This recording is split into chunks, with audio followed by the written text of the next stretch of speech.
Alors, vous aimez sûrement vous faire photographier. Aujourd'hui, ceux qui, d'une manière ou d'une autre, aiguisent nos profils sont à l'honneur. Ce mercredi, donc, la journée mondiale de la photographie. On a invité dans ce journal Patrick Coussou, dit Étoile Photo. Mais avant de le prendre, je vous propose de faire ici ce voyage avec ces quelques clichés sélectionnés pour vous.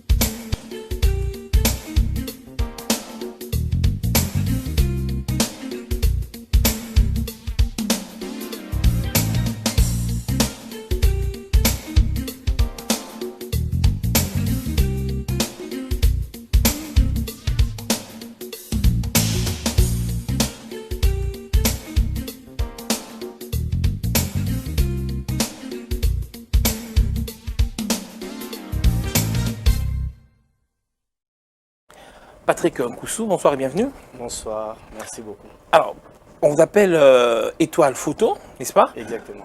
Étoile Photo des rêves. Étoile Photo de rêve, un nom que vous avez, un pseudo que vous avez pris avant même que vous ne soyez cette étoile aujourd'hui. Alors, lorsque vous le preniez il y a quelques années, plus d'une dizaine d'années, était-ce prophétique, était par hasard ou vous vous sentiez devenir réellement une étoile? Dire hasard, les hasards n'existaient pas. C'est d'ailleurs un mot inventé pour justifier l'incompétence des humains à appréhender comment on dit agir. Mais je pense que c'était prophétique, si je peux dire en un coup. C'est prophétique, je ne savais pas où j'allais, mais je pense que je devais arriver quelque part. Alors Patrick, il faudrait le dire, hein, vous êtes parmi ceux, si pas le pionnier qui avait justement amené ici au pays cette transition entre la photographie argentique et le numérique. Dites-nous, qu'est-ce qui vous a poussé à vous lancer dans la photo? La photographie, moi, je considère... ma relation avec la photographie, c'était une relation d'amour. En fait, je faisais la cour à une fille. Je crois que ma femme va me pardonner pour ça. Okay. Elle va le faire. Je faisais la cour à une fille qui aimait beaucoup plus la photo. Et c'était pour moi une manière de la séduire, c'est de devenir photographe. C'est parti des CG. J'en ai fait ma profession aujourd'hui. Alors il faudra le dire, hein, la photographie avant, elle était argentine, comme on le dit, au système un peu traditionnel que nous avions avant. Comment est-ce qu'elle a basculé aujourd'hui dans le numérique? En fait, la photographie dite argentique et numérique, déjà, en fait, les numériques, c'est depuis, si j'ai bonne mémoire, c'est depuis la Deuxième Guerre mondiale. Déjà là, après, en fait, on devait faire des plans pour bombarder. Donc, c'est là qu'on a commencé à concevoir ce langage qu'on appelle langage numérique, qui est sans doute langage binaire, qui est composé des 0 et 1. C'est ça le numérique. Mais c'est avec la médecine qui a évolué jusqu'à atteindre la photographie. Mais cette bascule de l'argentique au numérique a eu des avantages comme des inconvénients aussi. Parce que les avantages, notamment l'accessibilité à la photographie, est devenue si facile auprès de tout le monde. Tu peux ne pas connaître la chaîne, comment la photo fonctionne, mais tu peux faire une bonne photo. La raison pour laquelle cette transition est arrivée jusqu'au bout où la photographie fait partie de nos besoins primaires, c'est-à-dire l'homme blanc, en inventant les téléphones, chaque humain aujourd'hui a un appareil photo avec lui pour dire que tout le monde est devenu photographe. Cette accessibilité qui fait que le numérique est devenu même un courant artistique. Aujourd'hui, on parle de l'art numérique. Et tous ces avantages qu'ils offrent, les retouches, accessibilité, surtout notion de partage. Et vous verrez que la photographie aujourd'hui, même au niveau de la présidence aujourd'hui, a trouvé un écho, une place de choix. Et vous voyez qu'il y a des collègues, notamment Anta, Didier, Ace, qui font du bon travail auprès de l'institution de l'État. Pourquoi ? Parce que la photographie, c'est du journalisme. Il y a la photographie journalisme. Là où les textes parlent peu, la photographie explique mieux. Alors, il y a la photographie aujourd'hui. Hein, il y a la photographie où on a par exemple les mariages, les événements et autres. Mais également, il y a la photographie de communication pour accompagner par exemple également les graphismes et autres. Hein. Il y a une certaine différence. Exactement. Et dans la photographie, c'est un peu comme la photographie. Moi, je peux dire un peu pour être expliqué. C'est comme un adjectif qualificatif. Il est épithète ou attribut, mais c'est par rapport à quoi tu l'attribues. Quand vous l'attribuez à la publicité, un peu comme une photo, des photos que nos télécoms font, ce sont des photos publicitaires.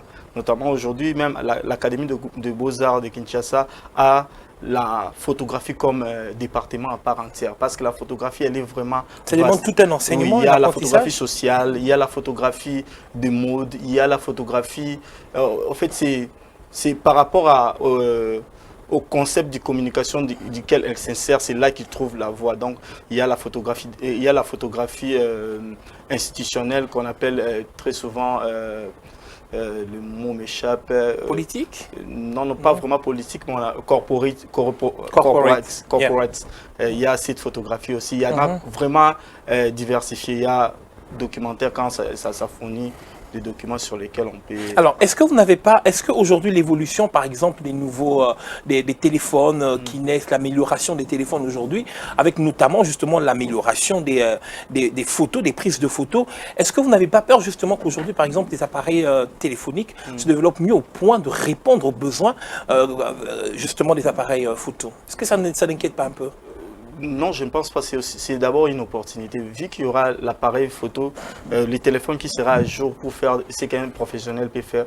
Et c'est là que nous, les professionnels du métier, on doit montrer pourquoi on aura besoin d'un photographe professionnel. Je peux dire ainsi, par rapport, si on doit faire les rapports à hier où la photographie, maîtriser un appareil argentique, c'était pas si facile, où il n'y avait qu'une seule personne qui pouvait les faire. Ouais. Mais aujourd'hui, tout le monde peut faire la photo, mais on recourt toujours à un professionnel. On paye des fois un prix fort pour avoir accès à ces services. Je dis que plus le niveau est élevé, la compétition devient intéressante. C'est un danger pour vous, hein? Si quelqu'un chez lui peut se prendre en photo si facilement, sans recourir à vous. C'est pas un danger. C'est pas un danger parce que j'ai dit tout à l'heure que la photographie faisait partie des besoins primaires. Tous les jours, on fait des photos avec nos téléphones, mais quand il faut un jour spécial, on a besoin d'étoiles, on a besoin perfectionnisme, on a besoin de celui qui maîtrise, parce que la photo ne se résume pas à faire la photo, mais il y a beaucoup de notions qui entrent en jeu, la composition, le choix des endroits, il y a beaucoup de choses. Beaucoup de techniques, hein? Oui, c'est la raison pour laquelle ces gens, on peut dire, ce sont des personnes vivant avec appareil photo, ce ne sont pas des photographes. Alors, Patrick, aujourd'hui, il faudra le dire, hein, vous êtes devenu ambassadeur de Ethiopian Airlines, même si vous ne voulez pas en parler, on va quand même dire un mot là-dessus. Alors, tout est parti d'un cliché à bord d'un appareil d'avion. Racontez-nous. J'étais allé aux Zanzibar pour faire un mariage. J'ai couvert le mariage, j'ai retourné pour Kinshasa. C'est alors qu'on a pris l'escale des Zanzibar à Kilimandjaro. Et cette escale, on est passé vers le mont Kilimandjaro. D'ailleurs, c'est les plus hauts montagnes d'Afrique, en fait. Oui. C'est là quand on passait, là, j'ai remercié aussi les systèmes éducatifs congolais. Pourquoi? Parce qu'on a une vision ensemble. On nous apprend Kilimandjaro qu'on connaissait des sons. Quand on nous a informé qu'on était non loin de Kilimandjaro, si on pouvait apercevoir via fenêtre d'avion, c'est là que j'ai pris les réflexes. C'est une chose que j'ai étudiée tant depuis l'école primaire. Avec votre appareil photo, je n'avais pas d'appareil photo. Non, l'appareil téléphonique. Oui, j'avais mon téléphone avec moi et je voulais capter cet instant. Parce que c'est ça les rêves d'un photographe, c'est retenir cet instant. Et je vis que ce qui était suprême dans cette photo, pour moi, c'était le fait que le Kilimandjaro traversait le nuage. Traversait le nuage, donc il mesure vraiment si haut. Et alors que je prenais cette photo, et cette photo en même temps représente la flotte éthiopienne, qui, je crois, dans son slogan, c'est le nouvel esprit africain, New Spirit of Africa. Et dans cet nouvel esprit, j'ai pris cette photo, je me dis, et je ne savais pas ce qu'allait décaler après, parce que moi, j'ai fait la photo et les restes, ce sont... Et du coup, Ethiopian vous contacte, séduite par la photo. La photo d'abord a été partagée par ma communauté, partagée, les gens d'Ethiopian l'ont vu, c'est là qu'ils m'ont contacté s'ils pouvaient développer la photo sur leur réseau internet. Je dis bon, ça ne me dérangeait pas du tout. J'ai donné mon accord, ce n'est que plus tard et quand ils ont développé, je pense qu'il y a eu un écho favorable et c'est là qu'on m'a contacté et c'est là qu'on a trouvé une mesure d'entente. Alors, on va se séparer. Dites-nous, aujourd'hui, il y a plusieurs photographes ici à Kinshasa. Mais d'ailleurs, avant, expliquez-nous un peu, est-ce que c'est correct lorsqu'on parle de shooting, on va faire un shoot? Est-ce que l'expression est correcte lorsqu'on parle de faire un shooting? Je pense que l'expression est utilisée abusivement, à tort et à travers, parce que le mot shooting, c'est un mot anglo-saxon, mais qui désigne, parce qu'on n'a pas pu trouver le correspondant en français, c'est un peu comme le marketing, le leadership, on n'a pas les mots appropriés en français, pour dire... Enfin, un emprunt. Oui, mais le shooting en soi consiste, quand on fait des photos sur base des thématiques, c'est ça le shooting. Mais nous, c'est aussi le problème des formations où on est beaucoup plus technicien que scientifique, ou si je peux me permettre de le dire, on ne comprend pas les mots.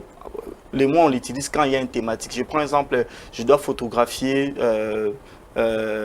pour la femme, les habits faits à la femme. C'est ça un shooting. Il y a un sujet sur lequel on doit développer. C'est comme des dissertations. C'est là qu'on parle des shootings. Mais très souvent, qu'on fait, ce sont des séances photos, des couvertures d'anniversaire. Simplement. Simplement. En fait. Mais il y a aussi certains qui font les shootings. Je citerai bokeh, ces photos donnent la matière à réfléchir.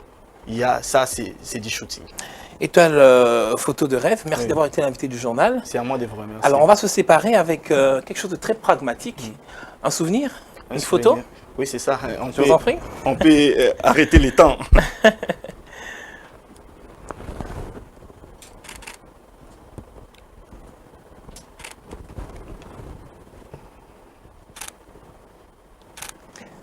Et voilà, c'était l'invité du journal.